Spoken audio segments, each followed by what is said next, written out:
Assalamualaikum warahmatullahi wabarakatuh. Bismillahirrahmanirrahim. Karomahnya Sunan Ampel. Apakah karomah itu? Karomah adalah kejadian luar biasa yang diberikan Allah kepada para wali. Sedangkan kejadian luar biasa yang diberikan para nabi oleh Allah adalah mukjizat. Di antara karomahnya Sunan Ampel adalah merubah batu menjadi ayam jago. Kenapa ini bisa terjadi? Versi lain menyatakan bahwa sebelum Sunan Ampel berdakwah menyiarkan agama Islam, beliau berbaur dengan masyarakat lebih dahulu dan mempelajari apa yang ada di masyarakat. Di antara daerah yang dikunjungi adalah daerah Peneleh. Di situ beliau melihat tradisi yang berlawanan dengan agama Islam, yaitu diantaranya adalah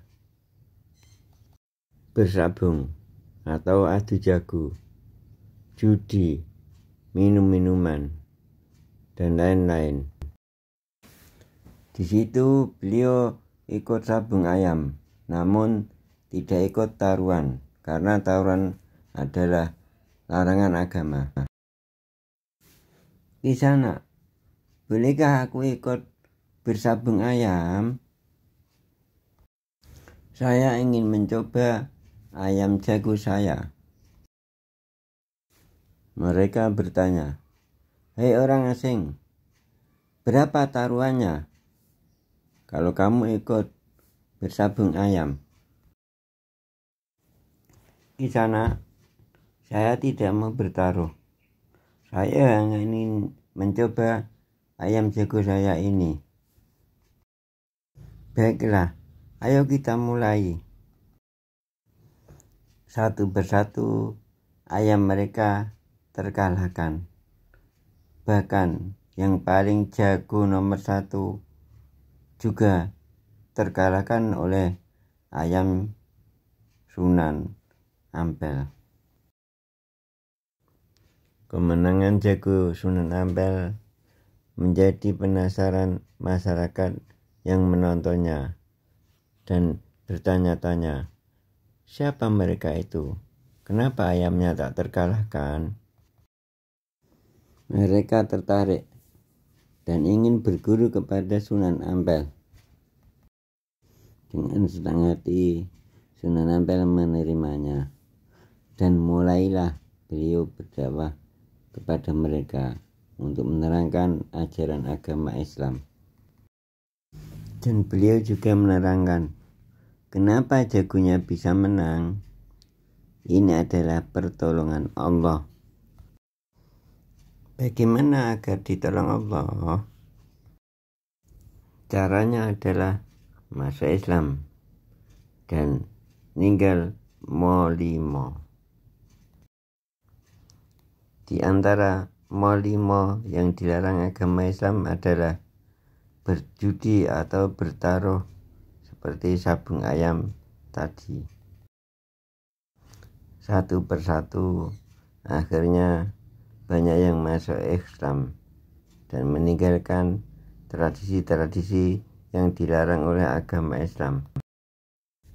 Karena sudah banyak yang masuk Islam, beliau mendirikan pondok pesantren untuk mengajarkan ilmu fikih dan ilmu agama-agama yang lain. Kemudian beliau juga mendirikan Masjid Jami Peneleh yang bentuknya seperti kapal terbalik dan menghadap ke barat, artinya adalah ke arah kiblat. Karomah yang kedua yaitu berjalan di atas air. Dikisahkan pada suatu hari ketika beliau berdakwah, melihat seorang pemuda yang berjalan di atas air, kemudian terjatuh dan diulangi lagi. berjalan, kemudian jatuh lagi. Begitu seterusnya, sampai berkali-kali dia jatuh terus. Mengetahui hal itu, Sunan Ampel lalu bertanya, "Hei anak muda, apa yang kamu lakukan? Setiap kali berjalan kemudian jatuh, kamu ketepian lagi, dan berjalan begitu seterusnya jatuh lagi."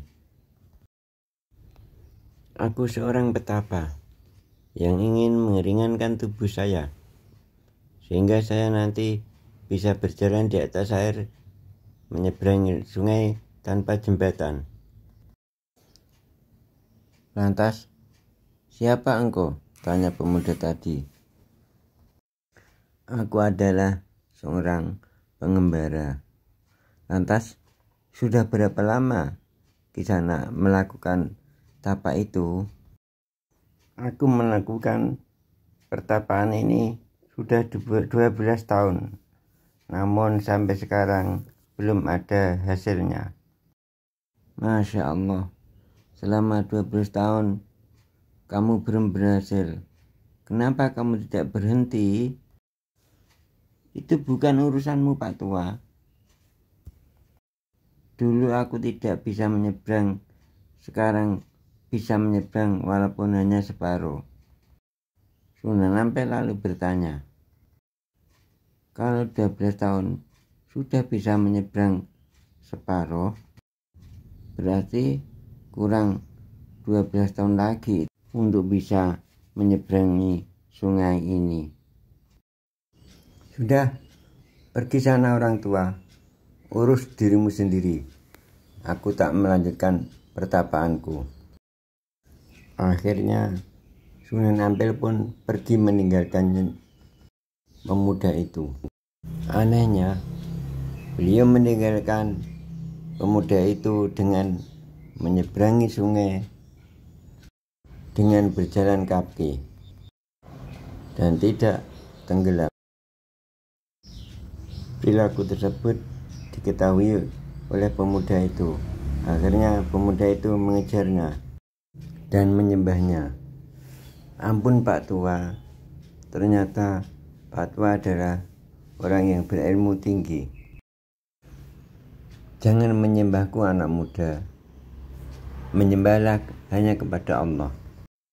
Aku bisa begini hanyalah karena kehendak Allah." Demikianlah di antara karomahnya Sunan Ampel. Kurang lebihnya minta maaf. Wassalamualaikum warahmatullahi wabarakatuh.